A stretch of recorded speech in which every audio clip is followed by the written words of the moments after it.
guys, welcome to a video that, while I don't do a lot of these and I don't get a lot of views on these, this is the summary slash like explaining of The Painter. This is what would I call it?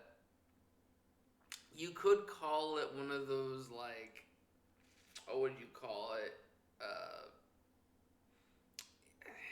I forgot what it's called. It's like a horror where they kind of just like display stuff. Um, and here's the thing. So my thoughts, there are going to be timestamps to kind of skip around because I know you guys are here for the summary, but here's my thoughts. This series is mostly nothing but pics and paragraphs of text. This could have gone better if they have posted a video to kind of like go with that craze of that kind of horror, but it also gains attention. But they have a forum-based website where you kind of act like it's the police of that universe. Where, all right, we found a new painting. We'll update you as soon as possible, and then there's the story of what happened behind that painting. Or like have updates of like the found bodies and stuff. But anyways, and then like have the YouTube side of things be the security phone and like body cam footage. That way it made it to where the people who were there for the actual like visual stuff can see it. But if they want to see the stories behind all of the gruesome stuff, they can go to the forums. So I recently left a message on, I think it's not Super Horror Bro, but it's the guy who does a lot of Walton Files stuff. That I feel like it's his kind of personality at this point. But he did a review of this, and like he really didn't like this series, and well, he gave them like good pointers and gave them like, hey, I liked this. One thing that I'm seeing, not just him, but a lot of other people are doing this, so it's not just pointing fingers, but he's the one that I just like saw like a few minutes before seeing this, is the fact that a lot of people just don't like it because I'm also not a big fan of this, but it's a gore fest. This series is all about let's shock them by doing the most horrific thing to the human body, or show something or think of something that's just so disgusting. And a thing that I messaged with this account exactly is this is all about like a true psycho with a little bit of a scapegoat at the end. I think The Painter is supposed to be what if we were telling a story of a real life serial killer that went so far, and like I don't think we have any recent killers that are like this, but like the Zodiac and all and like Jeffrey Dahmer, these are like, well, yes, they are pretty screwed up and don't go as far as this guy, these people though. But it's just like there are people in the real world that go pretty bad and go pretty far, that the normal human being is so disgusted by the thought. But it's a real thing, and I think that's kind of what this series is going for. It's kind of similar to people who like slashers, people like the thrill of things. But things like Terrifier come out where it's just like there are people who have that like for that stuff. But I think this being like a joke about the human life is kind of a little too far. The latest video could have been done. So like how I was doing the release idea, they could have done the latest video with the first half, which is got footage and has an interview with the killer. That's fine. But the second half should have been like a secret forum. Like, hey, there's a possible continuation. Go look for that forum. Or like a secret video if you really wanted it to be that way. It's just all of these things. I do agree with the person I left that comment to. But it's just like this series was a slugfest because you're doing a lot of reading. You get one picture, like after a minute or two of text, and then a picture. It just, and then like you get the very end is like a shock value thing. It's not worth it. But the best part of this, I think, is the art and kind of like the direction of how like the finding in the discovery of the serial killer. But I think the worst part is the gore, like the punniness of it being such a disgusting mangling of the human body, and then just the pure shock factor. A pure shock factor is just like a jump scare. It's overused. But anyways, let's get into the summary because I have to go get ready for a live stream. So the series starts with Faces. This gets you used to the norm of we discover a painting, we find out what happens to the depiction, and we find that person, we find out that they've been mangled to hell and back. And later on, let's see. So, yeah, they're later found, and the death is supposed to be as close to the painting as possible. The painting is still a little exaggerated, but the death is as close as possible. And at the very end, Officer Bill Collins finds a self-portrait of the series murderer. It's a red figure with long hair. Moving on to episode 2, The Lighthouse. We learn that Officer Collins and his family have been targeted by the murderer.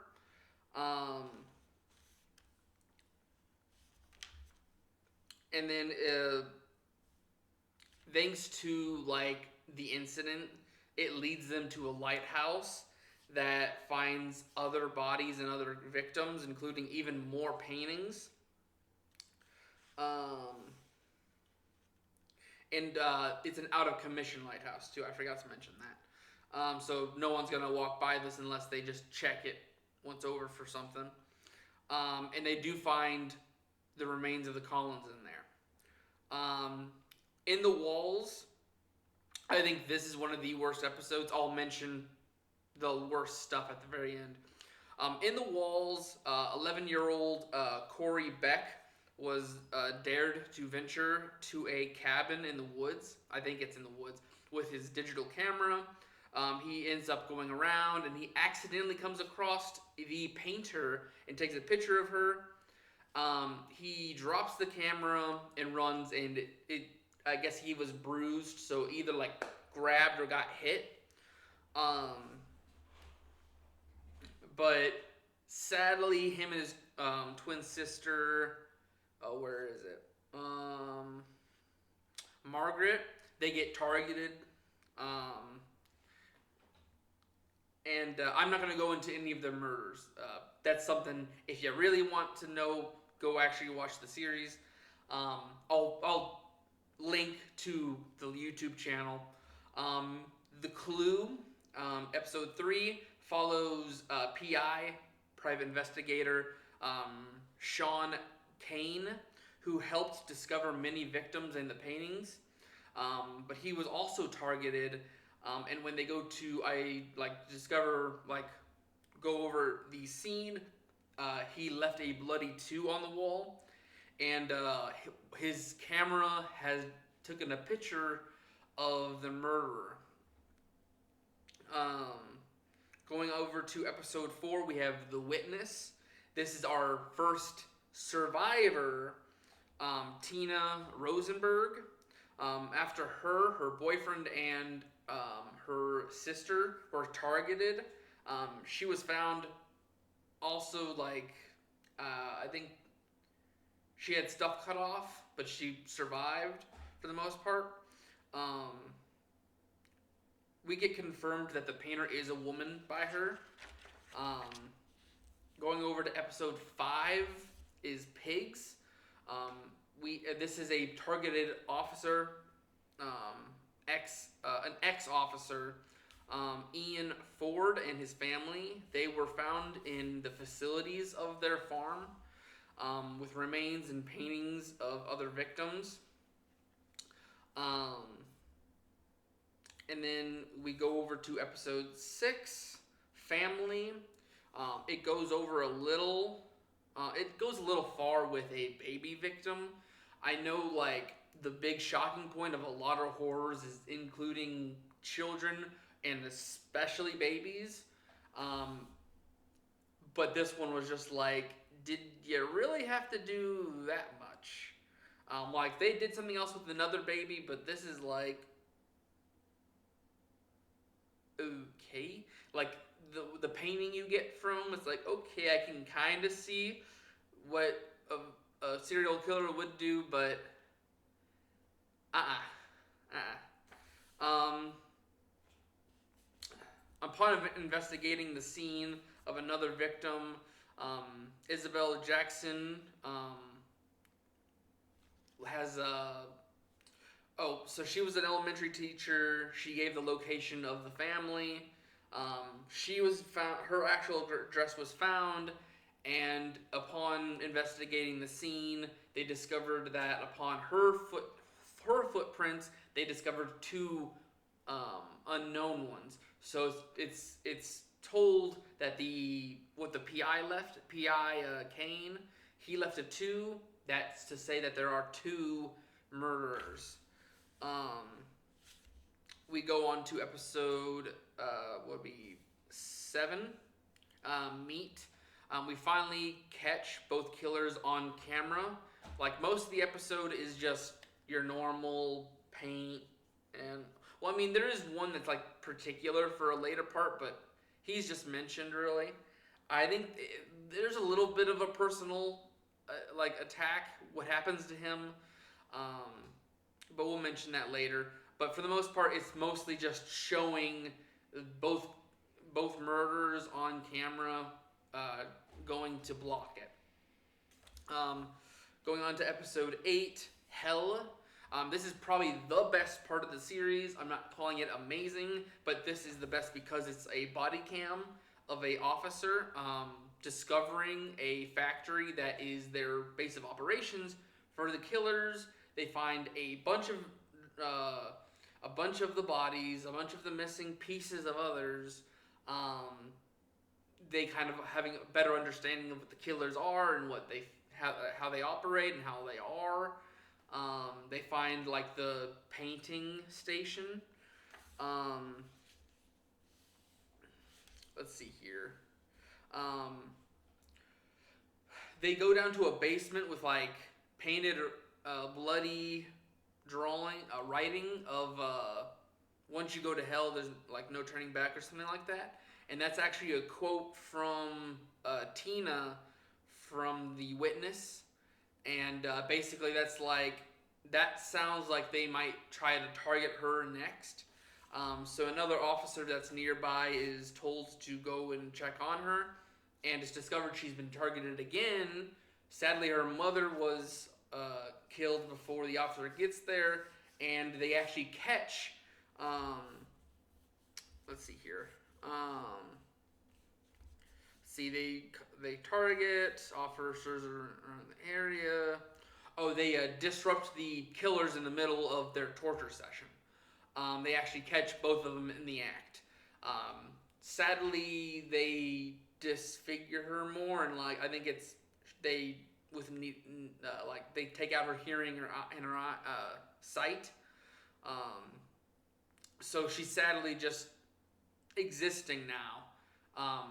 Like the only thing she has in terms of like sense is her touch and taste. That is the only sights she's left with. But she still survives. The officer shoots and kills the second killer, and it's revealed that it was the officer from, well, technically the first episode, but we get him more in the second episode, Bill Collins. He is the second murderer, and it's identified. The painter is known as Mona Lannes, and she actually says, after being apprehended, that she's confirming over 100 victims. So the big twist of Colin is the fact that he helped in the murder of his own family. That's a big thing. That's like, Okay.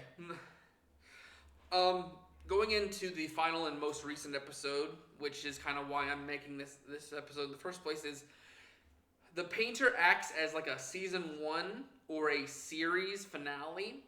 A lot of people are hoping this is the series finale, so we don't have any more of this like further issues. Um, so Mona is sentenced to life. No, she's sentenced. I don't know why I said life. She's sentenced to death, um, and she didn't help because when they were trying to get her into court, she was trying to sneak in a grenade. Um, but we kind of get an interview thanks to my man. I think Baz, other Ryan from Apex Gaming and the friend of Daco and Apex Gaming, turns out to be the voice actor for the Officer John, I believe. He's the interviewee, and we actually get to hear Mona, and we get the origins of them. And it turns out that Mona and Bill were like siblings in an orphanage. Um, Friends that turn into siblings. Um, I think I didn't write this down, but it's kind of like it is a quick like like quick sentence. This happened, and then the next thing it's like, I'm sorry, hold on, go back. It turns out that it sounds like Mona is the baby of two siblings. Um, so it's kind of like, oh, and I guess that's how they're supposed to explain how she's like slightly disfigured in her appearance, because it's like a very off-putting appearance is what she looks like. So I think that's how it's supposed to explain why she looks like that. But it's revealed their orphanage was St. Helena. Um, then we go to that person I was mentioning from Meat, Fred Baker. He was also there. He kind of caught them in some of their devious acts early in life. And they tortured him then. And then finally, when they get their murder on, they come back to catch him lacking. Basically, to play with him one more time. They show like early signs of this like disturbing ideals of murder, like death is a fun thing, not something to be like this should like all life should be precious. No, from an early life. And then a thing that I'm gonna go into, and I'm gonna make this as quick as possible. Sexual interest of these two is just so off. And you can see it through all the series, like the way they use, and she says this in the interview too, is just anything is a toy to them in a sexual sense. And it gets disturbing. Um, this is also this is a real, like a lot of this stuff is a real thing that kind of shows these more murderous people. People like sometimes, yeah, there's people who just break and like have to act out because everything's just so frustrating. But these people, there are a lot of people, not a lot, but there's always going to be a handful of people that just from an early age, they have something wrong with them, like mentally, where they don't understand how things like are supposed to be handled or thought of, and if they go unchecked or at least counseled, it gets into a worse thing later in life. I think this is kind of how like Jeffrey Dahmer gets to. They kind of like, yes, it's gross for the people near them, but it's kind of like they don't do things that are explicitly illegal or anything to like really do anything about. But then it gets out of hand and they go and do something that's horrific. But anyway, they kind of went too far on like some cases. Yes, there are some things that are like you can kind of have an idea of what happened there, which makes it completely disgusting. But the two things I see a lot of people talk about, one less than the other. The first one is Pigs, episode 5. Ian Ford's wife, May, her painting explains exactly what she's supposed to be, how she exactly dies, but like based on like her situation of where she's placed, it's to like think of what happened to her. It's something in real life has happened recently with that, and while it's something in real life, it's like that really did not need to be happened. But the thing that I see a lot of people like pissed about with this series, and I think uh, Mona actually refers to it, which that is something the creator really should not have done because that is the thing that like. I understand it's like, hey, this happens in real serial killer situations, and you can't just try to be like, oh, that'll never happen. Um, but it's something that I really think or they should never have brought this back in any kind of sense of the word. But what they do with In the Walls, Corey, the 11-year-old, what happens to him and technically his sister, but him, his painting completely. It's like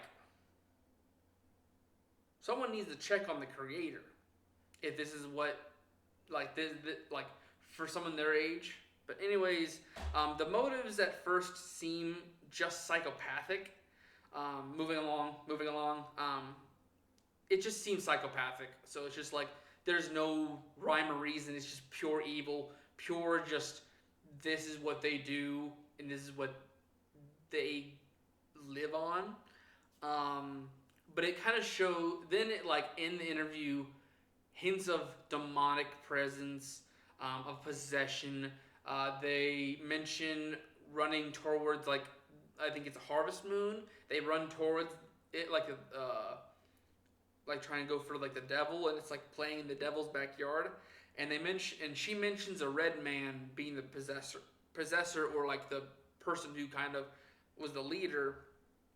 And me personally think this is like a demon or the devil himself.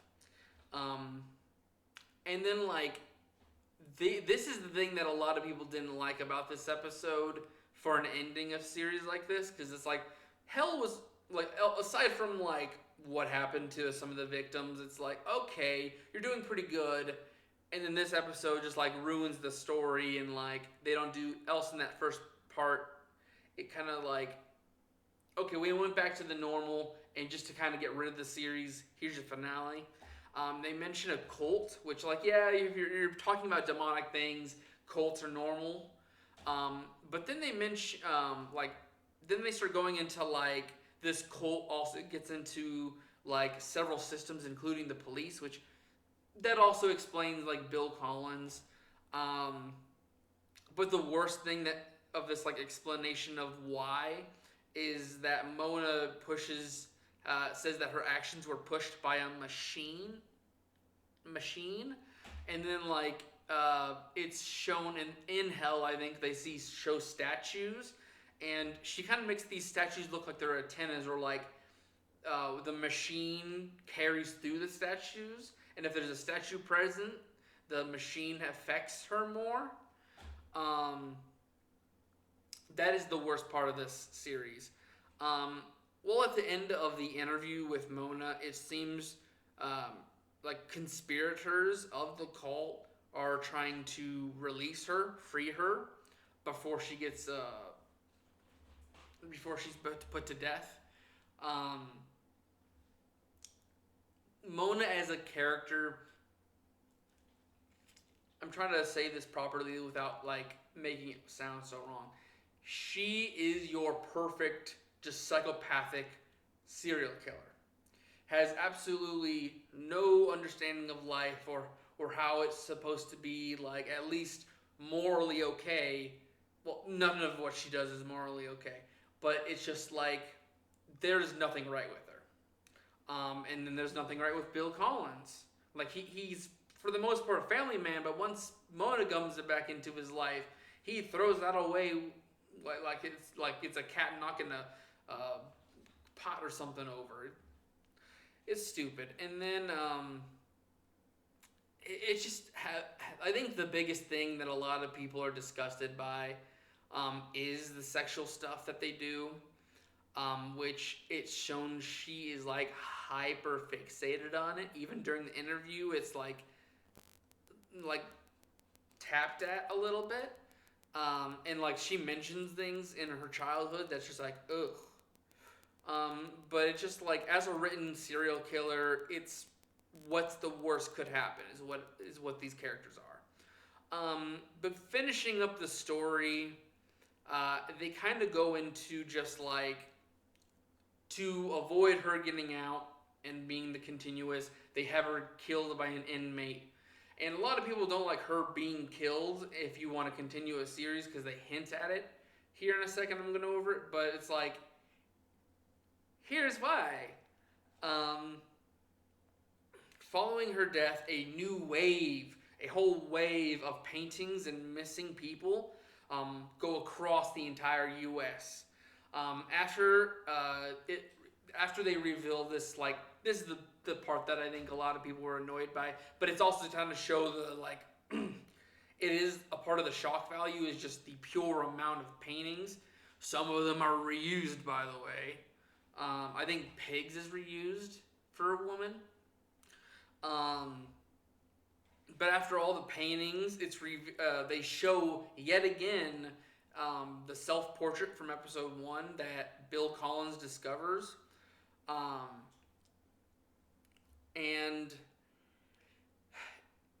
then it starts zooming out, and a thing that I'm just like, my Matt Pat brain kind of mentions is if you zoom out, it's in a position that kind of gives off. I'm trying to remember what it is. It's there's that internet searching horror thing that mentions Baphomet in the early stages of it, and Baphomet's a demon. And the saying as above, so below is a big phrase they use with the position, which I think, do not put this as fact and come after me, but it means whatever happens in hell will happen up here, which I kind of puts more understanding of like if Mona is got demonic values, anything that's happening in hell, which nothing's off the table in hell, they're going to try to do it up here on the surface, and that's what happens with a lot of the victims. And even though there should be a line with like the younger people, hell would not matter. Hell just says you're a person, you're getting through the torture, and like whatever happens to you happens to you. And the return of the self-portrait, going along with what Mona says during the interview, like her possession statement of the Red Man, kind of begins a new meaning, kind of showing that the Red Man was always the person throughout this entire series. Mona was the face, but he was the person doing it all. So either this being Baphomet, a demon, or the devil,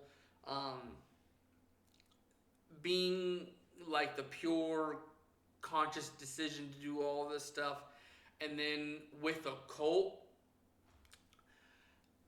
I think if there's going to be a series 2, it's going to be similar to what they are doing with Vita Carnis, where it's just like this demonic party will not be stopping anytime soon.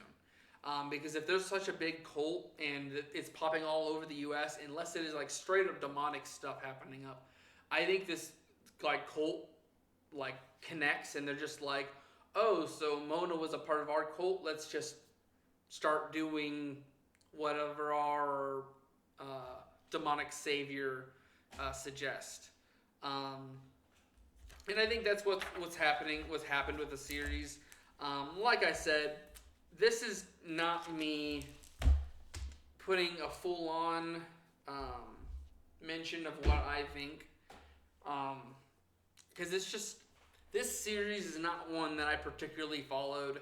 I just saw how shocking it was across the internet, and once I started seeing some of the small things, not the small things, the big things, I'm just like, I am not gonna watch this series. So basically what I did was just like, I ignored all the paintings, read the text, kind of tried to run through it all, and got all the small details to kind of figure this story out. And I also, of course, listened to the people who explain it in a very quick sense. Um, like that one horror channel I mentioned earlier. Um, this just sounds like a very crummy, like, I'm not gonna say crummy. I don't know what to say. It's just like this is technically something that if there's an audience, it's gonna be big with that audience.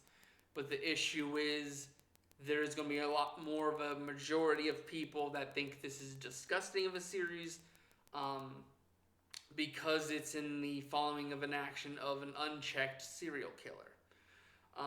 Because today's standards, there's security cams everywhere.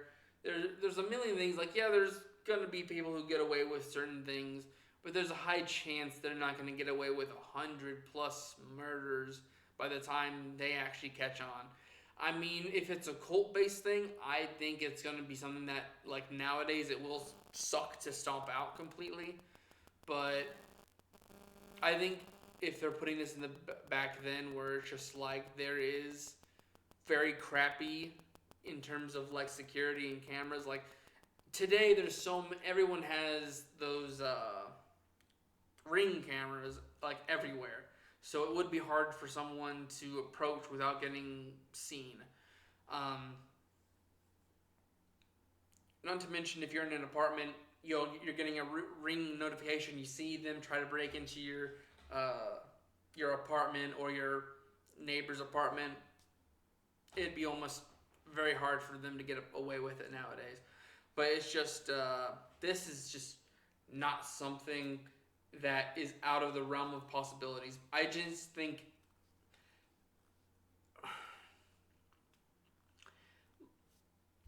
think a lot of people just have the issue with the high descriptive and high showing of what is wrong. And I like also it takes someone of a certain type of mindset to think of certain things.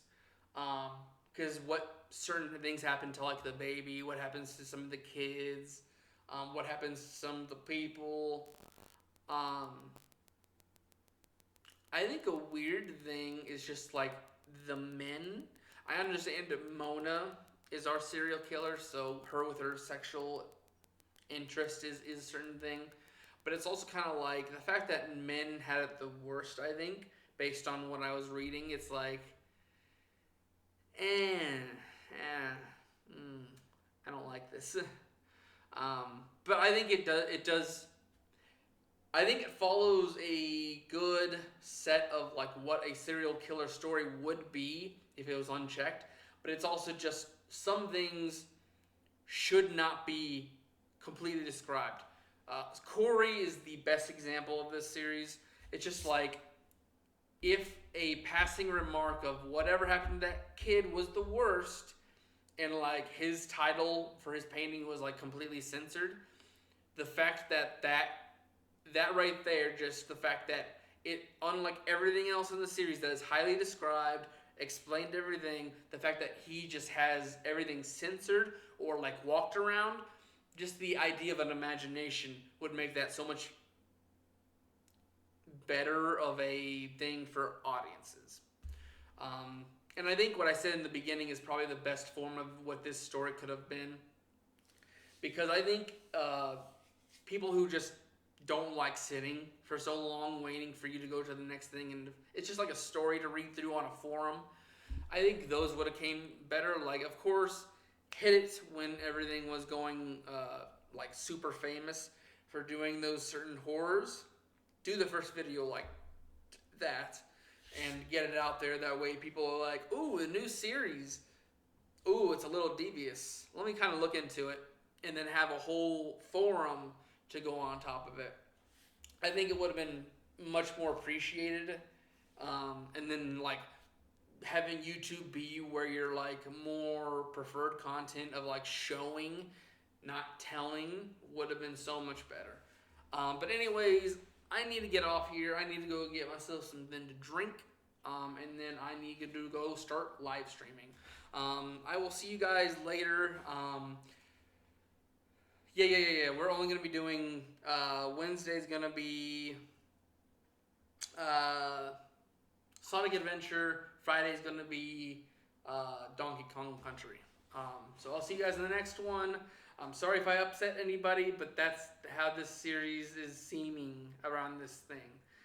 I'd give this series a 2, just because it does go too far with concepts, and it obviously doesn't do discretion very good. So it's all shock factor, and it kind of just it's the ban of this certain type of horror. But anyways, I'll see you guys in the next one. Please don't worry about liking it, but at least subscribe to the channel for anything in the future. If you really like gameplays, go check out Bolt, which is my main channel. Link is in the description. If you really want to check this thing out, it'll be also in the description. Bye-bye.